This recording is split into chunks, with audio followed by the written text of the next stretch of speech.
I was going to tell this story to a guy. Wanted to ask about the most annoying thing I had to put up with at work. Band or work. He likes the band work stories. So when I was working at Universal Studios, doing editing and film prep, editing, and other stuff. I just started working at this place, and I was doing the what do you call it? Where you put in the information and you're doing basically QC and you're doing the edit. So it's like, okay, they want take one or scene one, take 2, 3, and 6, and then we'll give them 2, 3, and 6. And then I put in the information and it prints it out on the sheet so they get it all. And then we give them the film, or not the film, but the cassette tapes. Everybody got a VHS spit out back in the day. This is, 90s and 2000s. Pretty much we did this up until almost 2000, I don't know, 6. And then we started, everything was digital. And they got no more tapes in the, they just got a file. They opened it up, watched it on the computer, blah, blah. Everything was files now. Much more, a lot of jobs went beep with that. Like all the film stuff. A lot of the film stuff, because they're using digital cameras too. Not everybody, but a lot of people did. So I was trying to look for something that would just get me out, or just get me till I was going to retire. And I thought that was going to be optical recording. But it looked like optical recording was going to go the way of the dodo bird faster than I thought. So I had like 5 years. So I would have retired at 50 with plenty of money, 2 nice houses, a couple pieces of land. Everything would have been great if I would have just not married that friggin' broad. Anyway, so I go into work, can't remember the movie, and it was either 1996 or 97, and Staying Alive, what's his name? The guy. And he's in that other stupid movie. What the hell's his name? A, B, C, D. Oh, not Tony, but Travolta. John Travolta. So John Travolta is in the movie. And he's coming in to watch us do the dailies to see what it looks like, because he doesn't want to wait to get his copy, and because he's usually working. Or whatever his excuse was to come in. So he's coming in. Before that, he saw me getting lunch. And he stopped. He said, "Hey!" And everybody looks at him, and he's pointing at me. And everybody's like, he goes, "No, you, the guy with the shaved head." And I'm like, he's like, "Yeah, remember we worked on that film over at Warner's?" And I'm like, "Oh, yeah, sure." He goes, "Hey, good to see you, man. I'll talk to you later." I'm like, everybody's like, "You know John Travolta?" I go, "No, I do not." When I was at Warner, I did set painting. And the only people I met were like, what's the guy, Pierce Brosnan, and the girl that was on the show with him. But I was redoing his not dressing room, but it was like a little cabin.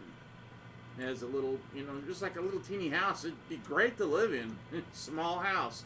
Bedroom, little living room, a dining room, a little kitchen, bathroom, everything you need. And they basically lived on there during the week. They didn't usually stay the night, but they could if they wanted to. If they lived far, blah-da-da. So I was repainting everything and then replacing some stuff. Anyway, he's the only one I met at Warner, and I think a couple other people. But to me, movie stars, who gives a crap? The only guy I was totally impressed with is Charlton Heston. Because he's Charlton Heston, and he's cool, and I like him. He's great. And when he got sick with Alzheimer's or dementia or whatever it was, I wrote him a letter, and I'm like, wait, I've delivered this guy's stuff, from the studio. It's like, here, take this to Charlton Heston's house. I could hear someone say that. I'm like, I know where he lives. And you do? I go, yeah, he lives right above Eddie Van Halen, and he did, on Cold Water. Eddie Van Halen, go up about a quarter mile, Charlton Heston. I knew everybody's address because the girl I was dating was working at a loaning place, and she could get everybody's address. Tommy Lee's, Nicky's, Vince's, everybody in any band that bought a house in this area, and almost any movie star. So of course I drive by Eddie's until I run into him a couple times. I saw him getting the little card, getting the mail. So anyways, going back. John Travolta, so he's there, sitting there. Hi, hey, and he comes back the next day, and I'm eating. This is when I used to eat during the day, because I worked all night. I'd go into work at 10 at night, and I'd get off usually at 2 in the afternoon the next day. But I was making serious cash, so I didn't care. Anyway, so I, 11 o'clock, get something to eat, finish working, and go home. And come home, sleep, and go back and do it over. Over and over and over, just during the season. So it'd be 6, 7, 8 months, stretch, and then I'd get a few months off. So anyway, all right, John Travolta's, now he's in a little dark room with me and another guy. And I'm back at a desk, controlling the editing crap and the audio, the Nagra, or whatever form, DAT, whatever we were using, they used for audio. I was making sure that was going, and putting in the new tapes and putting in the film reels and da-da-da. So I'm doing that, and Travolta's sitting back by me. He's like, "Hey, so what are you doing this weekend?" I'm like, "Nothing. Probably drinking." He's like, "Hey, how would you like to drink, at whatever, 30,000 feet or wherever the hell big airplanes cruise at?" I'm like, I don't know. Why? He goes, like, I just bought this plane. I had a conversion done to it, and I have a house out in Florida. I go, aren't you married? He goes, yeah, but I'm separated right now. Anyways, so I'm going to fly this baby out from, I think, LAX to Florida. And, you know, where I live, we land, and then I can taxi right to the front door of my home. I go, no way. He goes, yeah, it's cool. So, you know, I'm take off Friday night. You know, we could cruise. We'll be there Saturday morning. You know, doesn't take that long. Depends on when we leave. And then, you know, we can just hang out, take my boat out for a spin. You know, do whatever you want to do, whatever we want to do. You know, party, and then we'll fly back. I go, Sunday? He goes, yeah, we'll fly back and, you know, leave, you know, early Sunday. We'll get back Sunday night. And I go, well, I gotta be here at work 10 o'clock Sunday night. Unless I call in and say I'm with John Travolta, I'm going to be late. He goes, you could do that. I'll tell him. I'm like, can I think about it? He's like, yeah, sure. You know, because this was like Tuesday. And so I'm like, what the? And the guy that was working with me, he's like, did I hear you that right? And I'm like, yes, I think John Travolta wants me to fly with him. I guess it's just me and him. He goes, wait a minute. I've heard some rumors about that guy. Let me ask the manager something. So he goes and he asks, and he goes, and the manager comes back. I'm not going to say anybody's name. He goes, oh, dude, you don't want to do that. Unless you want to, you ever see that movie Airplane? It's not Airport. It's Airplane, the comedy about airport. And the co-pilot, the chicks, you know how she would blow the co-pilot up. And okay, so picture that as John Travolta's co-pilot. But there's no blow-up doll. You're the blow-up doll. I'm like, what? He goes, he's bi. And I think he's more bi one way than the other, but whatever. And I'm like, I didn't know that. He goes, yeah, so if you want to take that chance, I mean, he might just want to be friends, but guys usually don't ask other guys that they really don't know to fly across the country with them, and they're going to be trapped in this cylinder going at, you know, a few hundred miles an hour, and you're flying over the country. He's got that thing on co-pilot chasing you, trying to play grab ass. And what are you going to do? Open the door and jump? I'm like, do they have parachutes in that thing? He goes, it doesn't matter. You can't. No. I'm telling you, don't do it. I go, but it sounds so cool. He goes, what part sounds cool? Getting blown by him? Or blowing him? Or whatever? I'm like, what the all it was is just John Travolta was going to give me a ride in his airplane, I thought. And then we were going to hang out, drink. Yeah. Where's his wife and kids? He goes, they're separated, he says. He goes, no, they're not. They're in Europe. I know. I can call people and find out the truth real quick. No. Unless you're like that, and if you are, have fun. Tell us about it when you get back. I go, no! I go, what do I tell him?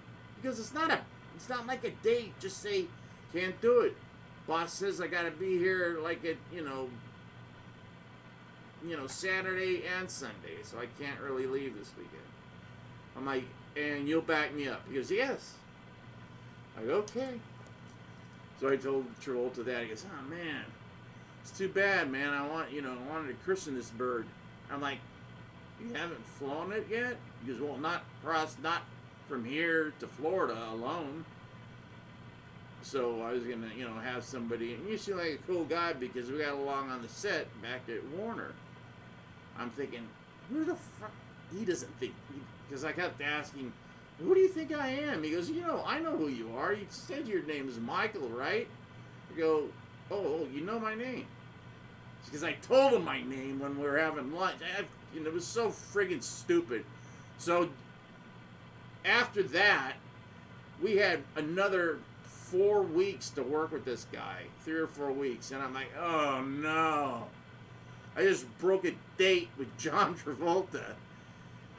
You know, I just pictured, you know, him throwing on the soundtrack to Staying Alive or whatever the hell that movie was, and then Co-Pilot, and then him naked chasing me all around this friggin' giant airplane, and I'm screaming like a...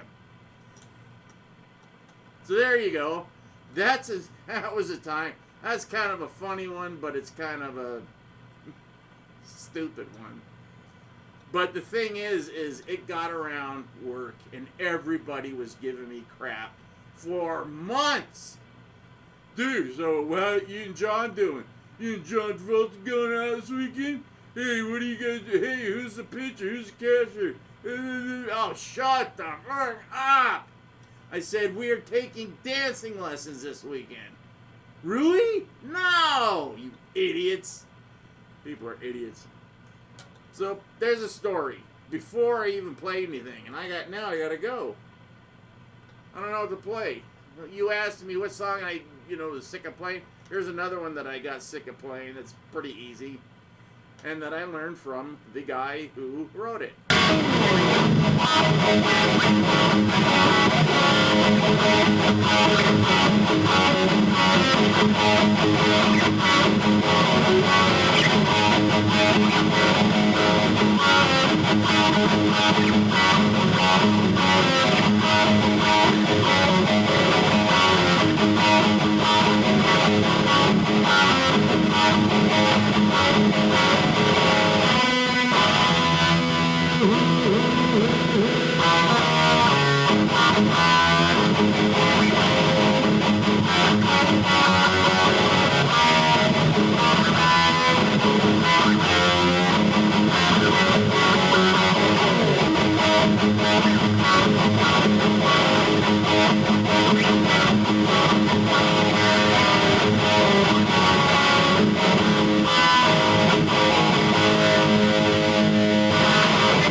That little lick in there when they first were playing it.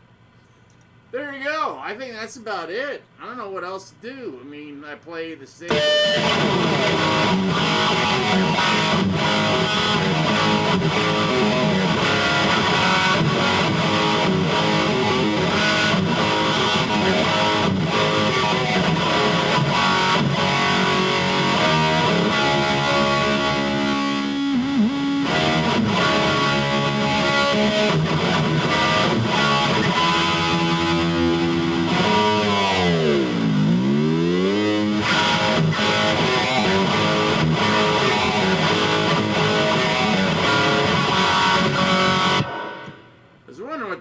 Was I don't have the stereo chorus on. It's just the 2 amps.